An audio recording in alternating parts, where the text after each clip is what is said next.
مسیح خداوند کے جلالی اور خوبصورت ترین نام میں معزز ناظرین گواہی ٹیلی ویژن پروگرام چراغ راہ لے کر نوید ملک آپ کی خدمت میں حاضر ہے، اور میں خداوند کے بعد آپ کا ممنون ہوں کہ اکثر آپ اس ٹیلی ویژن کے سامنے بیٹھ کر انتظار کرتے ہیں کہ خدا کا خادم آئے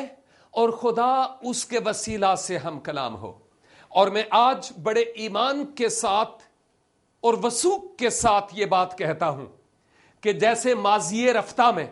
خدا اپنے کلام اور اپنے خادم کے وسیلہ سے ہماری عین ضرورت کے مطابق ہم سے کلام کرتا رہا، آج بھی وہ اسی طرح سے کلام کرنے کے لیے تیار ہے۔ ضرورت اس بات کی ہے کہ ہمارے سننے والے کان اور قبول کرنے والے دل ہوں۔ اس لیے آئیے ہم کلام مقدس کو سننے کے لیے اپنے آپ کو تیار کر لیں، کیونکہ خداوند آج مجھ سے اور آپ سے بات کرنا چاہتا ہے۔ آج جس موضوع پر میں آپ کی خدمت میں بات کرنا چاہ رہا ہوں وہ یہ ہے کہ ہم کلام مقدس کے ساتھ کیا برتاؤ کرتے ہیں،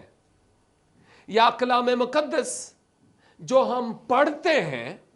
یا تلاوت کرتے ہیں یا سنتے ہیں، ہم کیوں سنتے، کیوں پڑھتے ہیں، کیا ریزن ہے؟ اور پھر میں آپ کو بتانا چاہ رہا ہوں کہ اس سے میرے لیے اور آپ کے لیے کتنا بڑا فائدہ ہوگا۔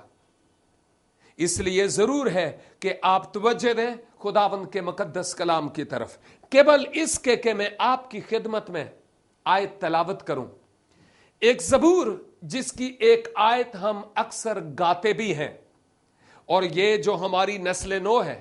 ان کو وہ زبور آتا بھی ہے بشرطے کہ چرچ جاتے ہوں تو۔ اور اس زبور کے بول کچھ یوں ہیں: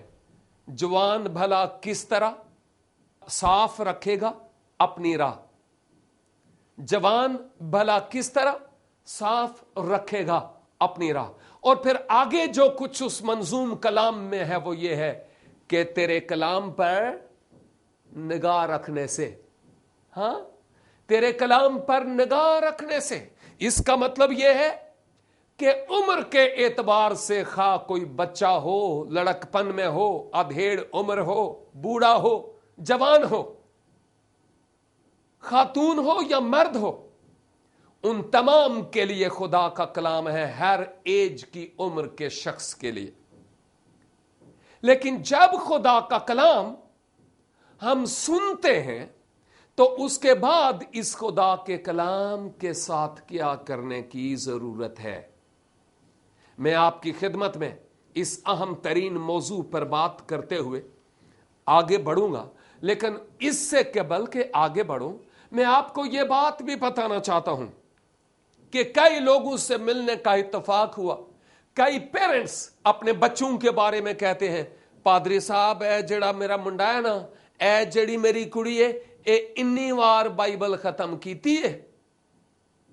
کئی بزرگ کہتے ہیں: او جی میں پہلے تو خداوند کے ساتھ نہیں تھا، لیکن گزرے سال جب سے میں منجے پر پڑا ہوا ہوں، جب سے میں چارپائی پہ ہوں کیونکہ بیمار ہوں، اس وقت سے میں نے 2 بار بائبل ختم کی ہے۔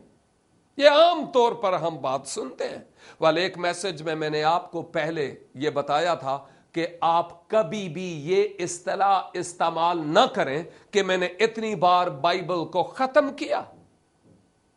بائبل کو کوئی ختم نہیں کر سکتا۔ ایون جنہوں نے ختم کرنے کی کوشش کی وہ خود ختم ہو گئے، لیکن بائبل ختم نہیں ہوئی۔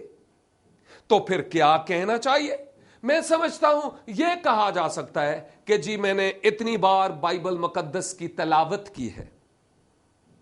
یا اتنی بار میں نے بائبل مقدس کو پڑھ کر مکمل کیا ہے، یہ کہا جا سکتا ہے اور یہ مناسب ہے۔ لیکن میں آپ کو یہ بات بھی بتانا چاہ رہا ہوں، اس پڑھنے کا کیا فائدہ کہ سمجھ ہی نہیں آیا کہ میں نے کیا پڑھا، اور نہ ہی کچھ سمجھ آنے دیا تو 2 بار پڑھا، 4 بار پڑھا، بھلے 20 دفعہ پڑھا ہے، بھائی کیا فائدہ ہوا ہے اس کا؟ خدا کا کلام ہمارے لیے تب قدموں کے لیے چراغ اور ہماری راہ کے لیے روشنی ہوتا ہے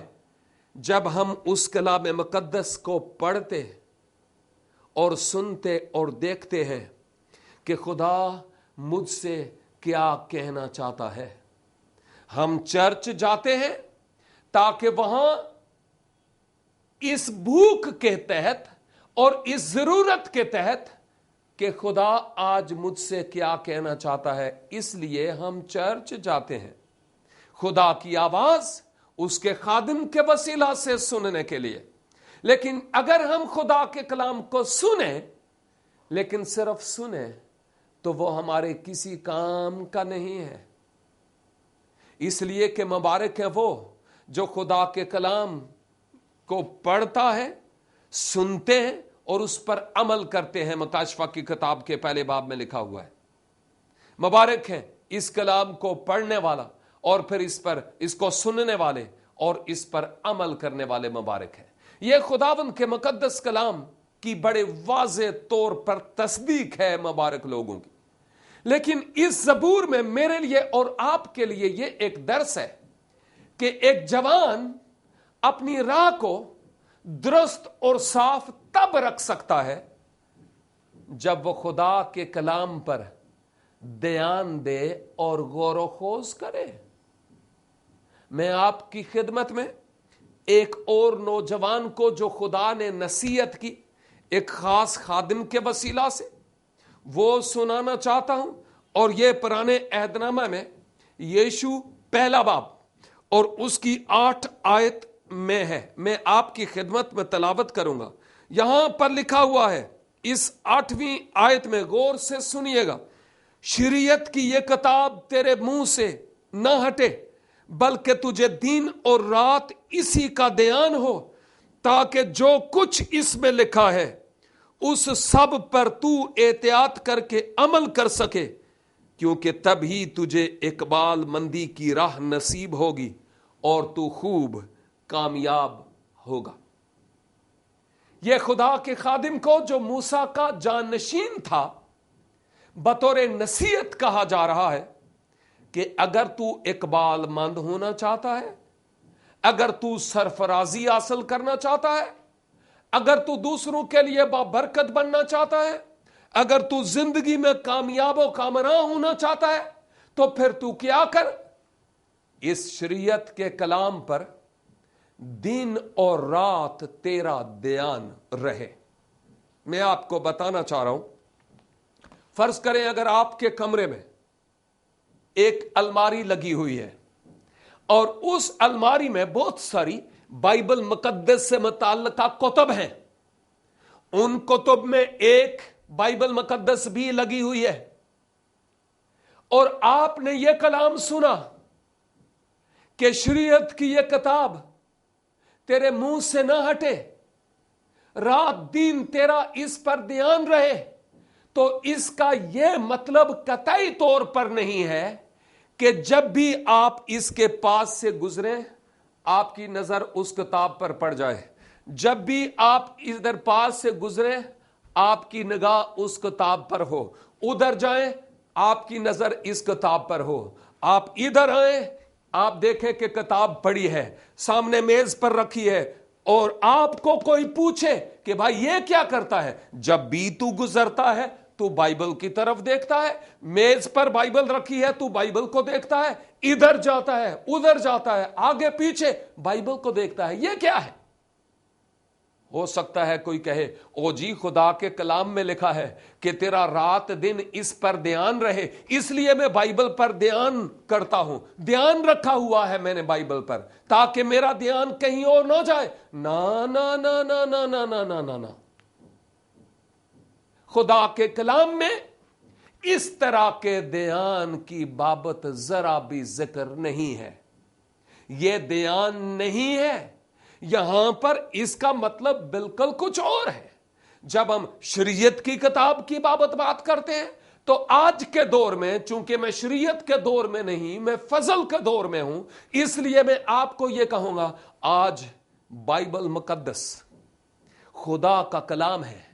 اور اس پر رات اور دن ہمارا دھیان رہے، سے مراد یہ ہے کہ میں اس بائبل مقدس کی تلاوت کروں، میں اس بائبل مقدس کو پڑھوں، میں اس کا مطالعہ کروں، اور ایسے ہی نہیں بلکہ میں اس پر عمل کرنے والا بھی ٹھہروں۔ اور اگر ہمیں بائبل مقدس کے پڑھ کر مکمل کرنے کا ہی بہت شوق ہو تو پھر جو آیت پڑھی، ایک آیت پڑھی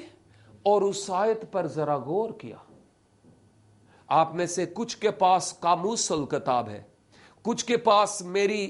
ترجمہ کی ہوئی ایک نئے عہد نامے کی تفسیر ہے، کچھ کے پاس بائبل مقدس سے متعلقہ اور کئی کتب ہیں، اور اگر آپ کے پاس وہ کتب ہیں تو آپ اس ایک آیت کو ذرا تفصیل سے سنیں، پڑھیں، دیکھیں،